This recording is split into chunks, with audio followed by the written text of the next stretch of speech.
todos eles, que são 900 e poucos aí grandes prêmios nobéis, Israel, eles conseguiram aproximadamente 232, quase 35% de todos os prêmios que foram distribuídos em todo o mundo.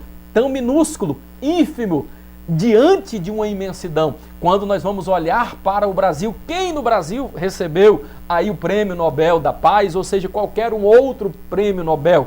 Sabemos de alguém, mas que tiveram a nacionalidade de um outro país e não quiseram aqui trazer para o Brasil essa tão grande honra. Eu estou falando tudo isso porque o nosso país tão grande, Israel tão pequeno, o quanto que este povo é abençoado. Se você não sabia, lá em Israel, uma tamareira em Israel, ela produz 10 vezes mais do que na sua vizinha Jordânia. Vou repetir, uma tamareira em Israel produz 10 vezes mais do que na sua vizinha Jordânia. Se você não sabia, uma vaca leiteira lá em Israel produz 10 vezes mais leite do que aqui no Brasil. Olha o tanto que é diferente, quanto que Deus abençoa. Eu me lembro quando falando sobre isso de Israel, como poderia me esquecer no tempo da perestroika, quando Mikhail Gorbachev, ao ser informado sobre as grandes riquezas que existiam ali em Jerusalém,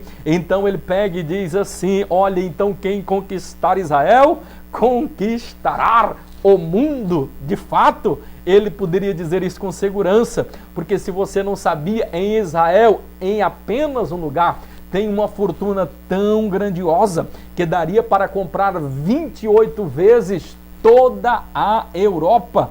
Pastor, que loucura é essa? Verdade, em Israel tem riquezas tão grandiosas que poderiam comprar toda, não só uma nação, mas todas as nações do continente europeu. Se você não sabia, meus amados, queridos e diletos irmãos, ali em um local aonde é o lugar mais baixo da terra, no local conhecido como a região do Mar Morto, ali, neste local tão inóspito, tão estranho aquilo que nós conhecemos, porque ao contrário do que todos os outros locais, os mares, aonde a maior porcentagem de sal chega a 5%, lá é 25%, e isso propicia que quando alguém vai entrar ali, ele não conseguirá se afogar.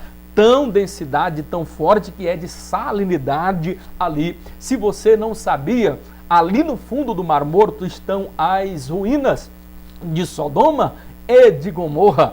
Mas eu não quero nem falar desta grandiosa, incalculável, mas incalculável mesmo em valores quantitativos, na questão arqueológica, que é imensurável. Eu quero falar de outras riquezas, sem contar aqui as riquezas arqueológicas que estão ali no fundo. Mas no fundo do Mar Morto tem uma outra também grandiosa e valiosa, grande fortuna que daria condições para se comprar 28 vezes toda a Europa. O que é isso, pastor? Se você não sabia, no fundo do Mar Morto tem cerca de aproximadamente 21 trilhões de toneladas de cloreto de magnésio. Se você não sabia, no fundo do Mar Morto tem 11 trilhões de toneladas de cloreto de potássio. Se você não sabia, no fundo do Mar Morto tem 7 trilhões de toneladas de cloreto de cálcio. Se você não sabia, no fundo do Mar Morto tem 2 trilhões de toneladas, não agora de cloreto, mas de brometo de magnésio. E somente tudo isso daí, sem falar outras coisas, daria para comprar 28 vezes toda a Europa. Vale um amém aí, meu querido? Israel é a menina dos olhos do Senhor. Olha o quanto que Deus tem abençoado esse povo, abençoado esta cidade e abençoado esta nação. Meus queridos, já estamos falando há quase 1 hora aqui e o tema é gostoso por demais. Coisas maravilhosas ainda tínhamos para falar dentro desse texto aqui. Mas eu gostaria que você caminhasse aí um pouquinho mais dentro agora da questão que nós estamos falando na página 136. 139, perdão, as línguas eficazes e ferramentas de comunicação. No capítulo aí de número 5 da nossa unidade 3, que ficou atrás aqui para nós estarmos falando. Vamos falar como eram as línguas que eram inclusive ferramentas eficazes de comunicação entre o povo judeu. Nós sabemos que os judeus nesta época falavam ali um pouco de várias línguas. Falava o grego, se falava o aramaico e se falava também o hebraico.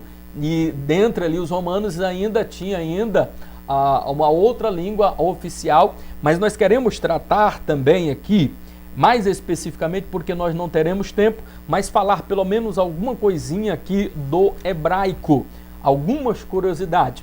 E o quão difícil é para você entender a língua hebraica. Por isso que às vezes as melhores traduções bíblicas, na verdade, elas são feitas por aqueles que são tradutores judeus, porque melhor conhecem a sua língua. Então, este idioma é um dos mais difíceis de se falar. Uma pessoa, mesmo mudando-se para lá e estudando cotidianamente, se não tiver nascido lá entre os judeus, ele terá dificuldade ainda de pronúncia, de falar este hebraico depois de 10 anos, porque é uma língua muito complicada, são várias nuances, ao contrário do que todo mundo pensa. Essa língua, ela só veio a ser começado o alfabeto do hebraico, só veio começar mesmo a partir do rei Davi, quando ele vai estabelecer o primeiro alfabeto. Como era que se utilizava antes no tempo de Abraão, pastor Eurípides? Era o alfabeto dos essênios, que foi inclusive a base para todos os outros alfabetos. Mas Israel precisava ter a sua própria língua. Então os sinais, as formas de se falar se assemelham muito com aquele que era o primeiro alfabeto. Então o alfabeto hebraico, ele é muito diferente, por exemplo, do nosso alfabeto. Quando nós vamos analisar, por exemplo, o A nosso, ele tem o significado de A, mas o alfabeto, a primeira letra, por exemplo, no hebraico, ela vai significar pelo menos 5 coisas, só para você ter uma ideia desta questão. Segundo detalhe, o hebraico, ele é uma língua tão complicada. E por que é complicado? Porque não existe vogais, existe apenas consoantes, sobretudo, né, aquela quando vem lá do passado. Hoje em dia, já com a incrementação, por exemplo, dos sinais massoréticos, né? Norman Pearman, ele vem agora, e ele é o autor dessa façanha aí, que foi também um grande líder sionista. Ele vem agora e fazer, já no ano 800 depois de Cristo, que foi importante também como base para o sionismo.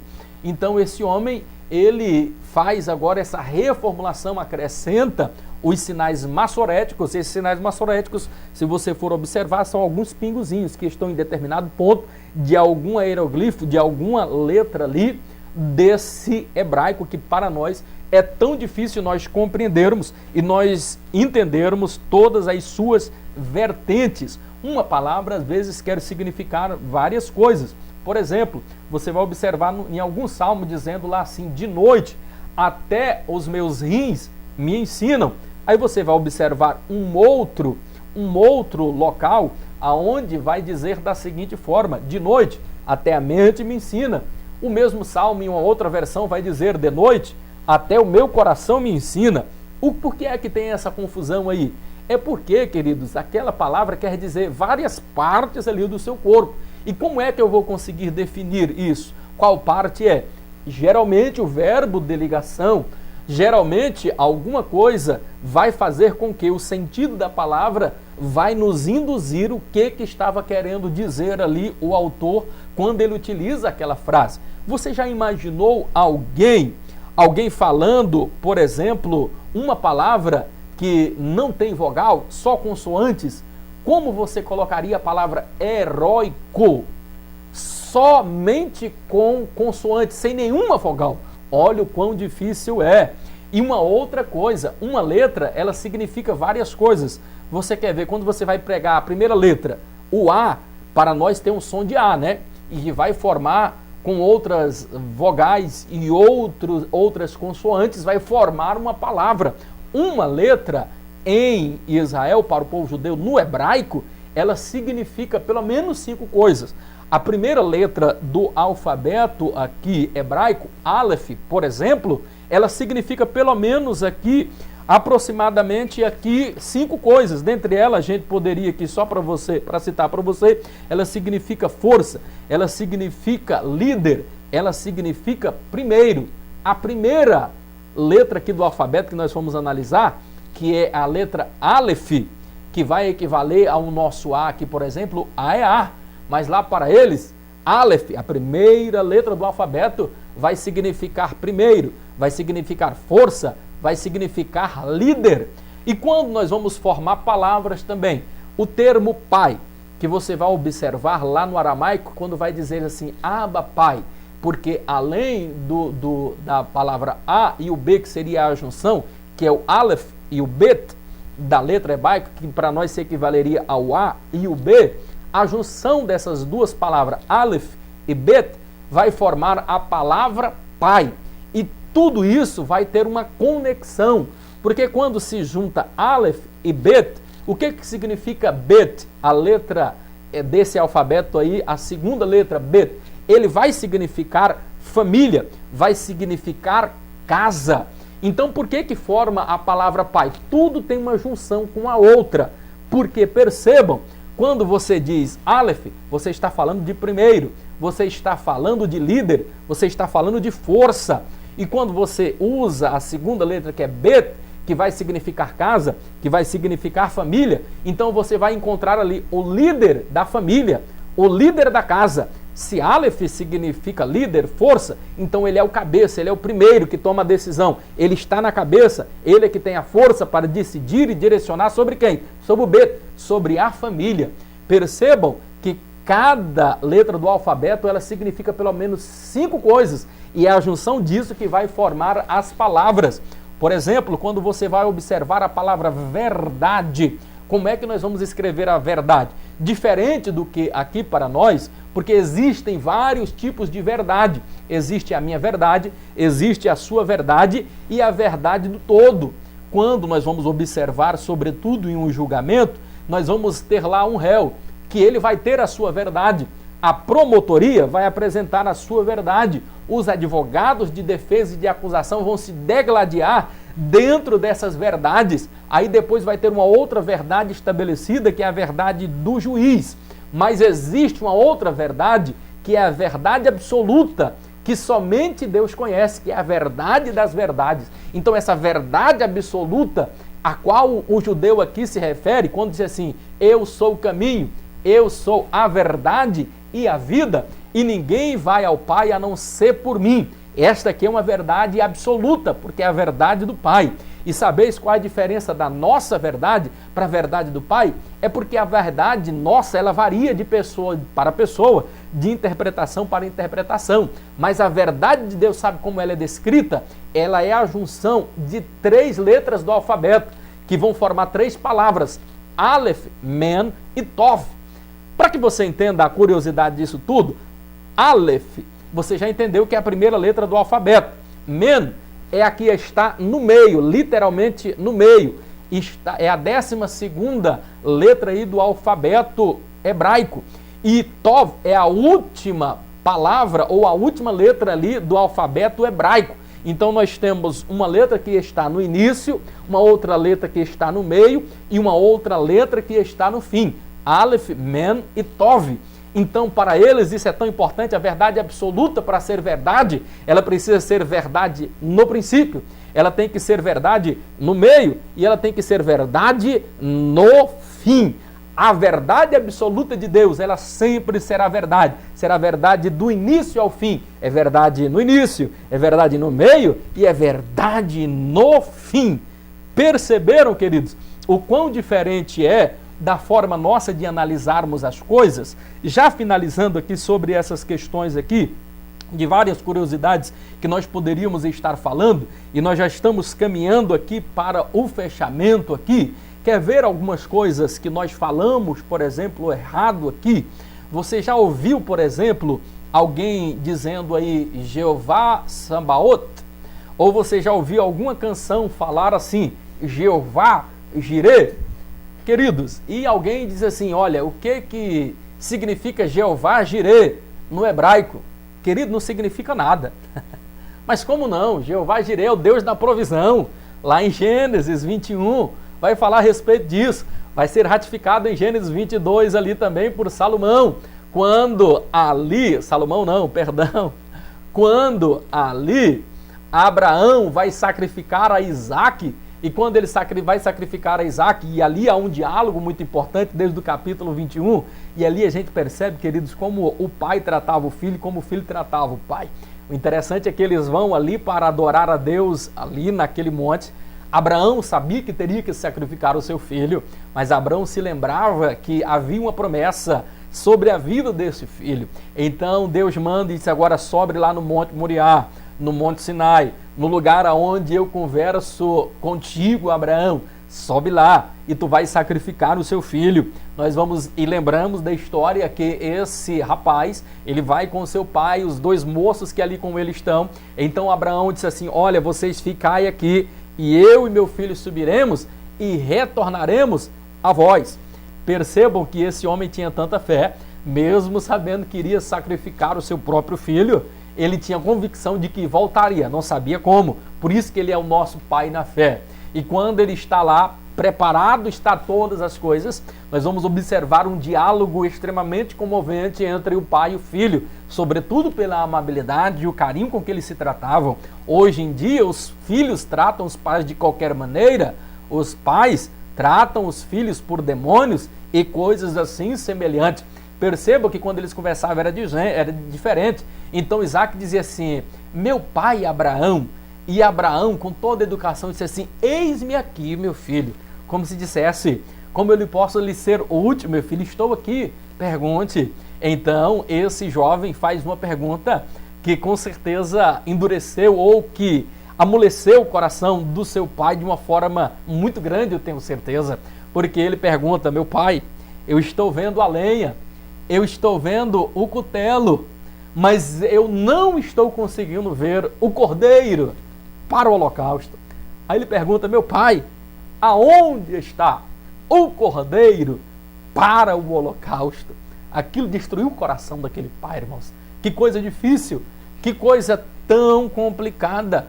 Como é que, na verdade, um pai consegue responder de forma natural para um filho?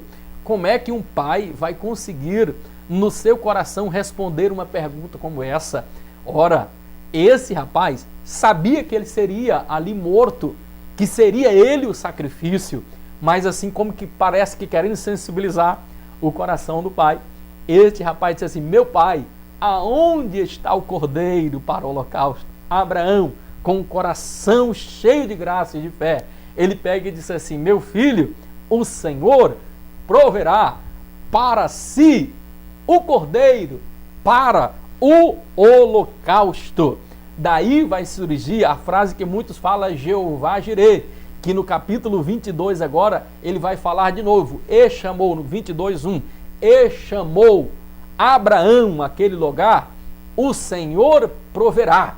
Porque de fato Deus proveu ali. Por isso que muitas pessoas falam que Jeová Jireh é o Deus da provisão. Mas se você estiver querendo falar no hebraico, você não falando do significado do que ele estava falando aqui, mas Jeová Jireh não significa nada. Por quê? Não existe essa expressão Jeová Jireh no hebraico. Se você for conversar com um rabino, quando você for fazer um curso, por exemplo, de hebraico, e principalmente se for em uma escola de professores que conhecem a língua nativa ali dos judeus, você vai perceber que não existe essa expressão Jeová Jireh. Mas é tão bonito, tem uns hinos, eu já vi pregador chamando de Jeová Jireh, Jeová Sambaoth. Deixa eu lhe explicar. Primeiro que a expressão Senhor, ela não vai significar Jeová. Segundo, que não tem a letra J em nenhum alfabeto do judeu. Não existe esse vocábulo com G, com esse J aí, nem com G. Nenhuma palavra vai incluir esse G, então não tem esse Jireh. E qualquer uma outra coisa, Jesus, por exemplo, não vai, Yeshua sim, e Yahvé, outra questão, mas Jeová não tem essa expressão, porque não tem a letra J no hebraico. Então alguém disse assim, Jeová Jireh no hebraico significa o Deus da provisão. Ora, não existe, vão sorrir da sua cara. não existe Jeová Jirê, como não existe também a expressão Jeová Sambaoth. O que nós vamos ter ali, a palavra traduzida ali, que nós trazemos por Jeová, na verdade é Senhor, o Senhor. Então, Senhor significa Adonai. E como significaria Jirê? Na verdade significa ir, é até parecido. Então, você for pegar todo o versículo, você vai pegar lá, Vaikra, Avraham, Sem, Hamamakom, Mahu, Adonai, ir. Quer dizer, e chamou a Abraão àquele local, o Senhor proverá. Perceberam? Então tem uma diferença entre Jeová Jirê e Adonai, ir. Você até pode, se você apressar a palavra, o judeu às vezes faz isso, dizer assim, Adonai Jirê. Até pode dizer, porque você vai juntar. Mas o mais certo ainda é Adonai, ir. Então perceberam que tem uma diferença. Como Jeová Sambaoth também não tem, vai ser Adonai Sevaot. Adonai Sevaot. As pessoas que dizem aí Jeová Sambaoth não existe. O que na verdade existe aí é Adonai Sevaot. São apenas nuances que nós estamos falando aqui e informando a vocês. Isso é importante, pastor Eurípides? Sim, importante não para fazer confusão, não para sair propagando e diminuindo as outras pessoas aí, porque agora você já sabe desse detalhe, mas existem inúmeros outros detalhes.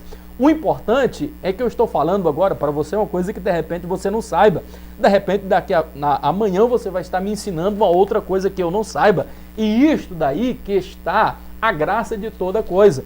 Eu costumo dizer, e parafraseando um provérbio judeu que diz assim, que o verdadeiro sábio é aquele que sabe que não sabe, pois quando ele sabe que não sabe, ele está aberto a mais saber. Então ninguém sabe tudo. Todos nós estamos aprendendo, meus amados e queridos irmãos. Estamos finalizando. Tinha muitas outras coisas maravilhosas ainda para nós falarmos, mas já estamos falando já aqui há algum tempo. Nós precisamos estar finalizando aqui a nossa aula e já amanhã, quarta-feira, já iremos estar passando para vocês as provas e eu quero crer que vai ser uma bênção para a sua vida. De minha parte, mais uma vez, foi um prazer estar ministrando essa aula para vocês, desta feita a última deste módulo Maneiras e Costumes Bíblicos. Deus em Cristo Jesus vos abençoe de uma forma toda especial. Obrigado a todos. Fique na paz do Senhor Jesus.